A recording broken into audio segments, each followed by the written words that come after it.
મારું નામ આર્યન છે. હું અમદાવાદમાં એક પ્રાઇવેટ કંપનીમાં જોબ કરું છું.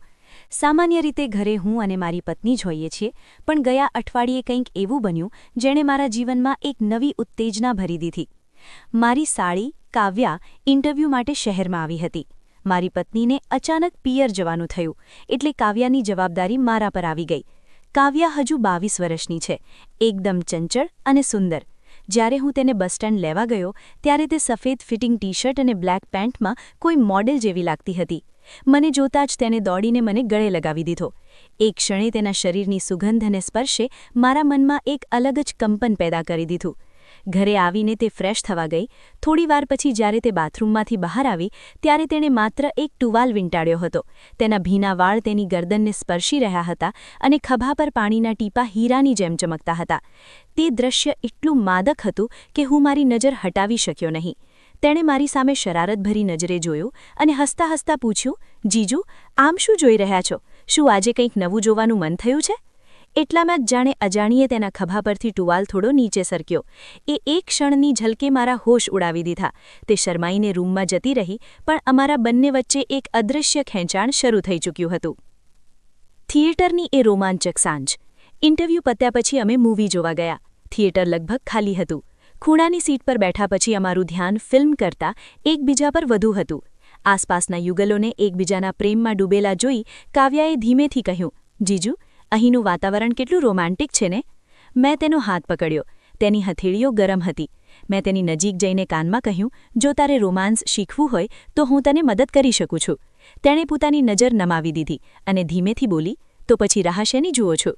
એ અંધારામાં મેં પહેલી વાર તેના હોઠોનો સ્પર્શ કર્યો. તે ક્ષણ ખૂબ જ ઉમળકાભરી હતી. મારી આંગળીઓ તેના રેશમી વાળમાં રમી રહી હતી. જેમ જેમ સમય વીતતો ગયો અમારી ધડકન તેજ થતી ગઈ. મારો હાથ તેની નાજુક કમર પર હતો, જેનો અહેસાસ મખમલ જેવો હતો. કાવ્યા પણ હવે પૂરી રીતે મારા પ્રેમમાં ઓગળી રહી હતી. તેના શ્વાસની ગરમાહટ મને વધુ ઉશ્કેરી રહી હતી. તે સાંજે અમે એકબીજાના સાનિધ્યનો એવો આનંદ માણ્યો જે શબ્દોમાં વર્ણવવો મુશ્કેલ છે. થિયેટરથી બહાર નીકળતી વખતે કાવ્યાના ચહેરા પર એક અલગ જ તેજ હતું.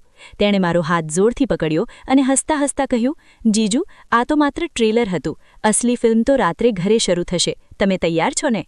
મેં તેની આંખોમાં જોઈને બસ એટલું જ કહ્યું, તારા માટે હંમેશા તૈયાર. થિયેટરથી નીકળ્યા પછી અમે રાત્રે ડિનર લીધું અને ઘરે પાછા ફર્યા. ઘર એકદમ શાંત હતું, પણ અમારા બંનેના મનમાં તોફાન ચાલી રહ્યું હતું. કાવ્યાના ચહેરા પર હજુ પણ થિયેટરના એ રોમાંચની અસર દેખાતી હતી. તે તેના રૂમમાં ગઈ અને થોડી જ વારમાં નાઇટ ડ્રેસ પહેરીને બહાર આવી. તેણે સેટિનનું આછું ગુલાબી નાઇટ ગાઉન પહેર્યું હતું, જેમાં તેની સુંદરતા સોળે કળાએ ખીલી ઉઠી હતી. તે મારા રૂમમાં આવી અને પલંગના છેડે બેસી ગઈ. તેની આંખોમાં એક અજીબ નિમંત્રણ હતું. મેં તેની પાસે જઈને પૂછ્યું, કાવ્યા, શું વિચાર કરી રહી છે? તેણે મારો હાથ પકડ્યો અને મને પોતાની તરફ ખેંચ્યો. તેની ગરમાહટ મને સ્પર્શી રહી હતી. તેણે ધીમેથી કહ્યું, જીજુ, તમે કહ્યું હતું કે તમે મને બધું શીખવાડશો, તો હવે મોડું શું કામ કરો છો? મેં તેને હળવેથી પલંગ પર સુવાડી અને તેના ચહેરા પર આવતી લટોને પાછળ કરી. તે ક્ષણે અમે બંને એકબીજામાં ખોવાઈ ગયા હતા. મેં તેના કપાળ પર એક મધુર ચુંબન કર્યું અને ધીમે ધીમે નીચે તેના ગુલાબી હોઠો તરફ વધ્યો. જ્યારે અમારા હોઠ મળ્યા ત્યારે જાણે સમય થંભી ગયો હોય એવું લાગ્યું. તેના શ્વાસ તેજ થઈ ગયા હતા અને તે મને વધુ જોરથી વળગી પડી. મેં હળવેથી તેના નાઇટ ગાઉનની દોરી ખોલી. જેમ જેમ કપડાં શરીરથી દૂર થતા ગયા તેમ તેમ તેની સુંદરતાના અવનવા પાસા સામે આવતા ગયા. ચાંદનીના આછા પ્રકાશમાં તેનું શરીર દૂધ જેવું સફેદ અને મુલાયમ લાગતું હતું.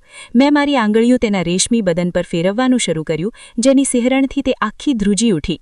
તેણે ધીમેથી એક લાંબો શ્વાસ લીધો અને આંખો મીચી દીધી.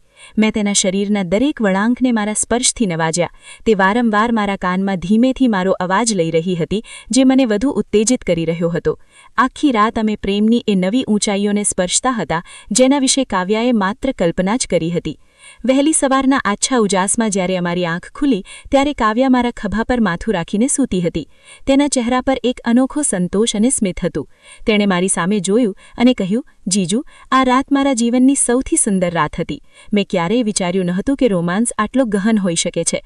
મેં તેને ફરીથી ગળે લગાવ્યું અને તેના કપાળ પર ચુંબન કર્યું. અમદાવાદની એ રાત અમારા બંને માટે એક મીઠી યાદ બની ગઈ હતી.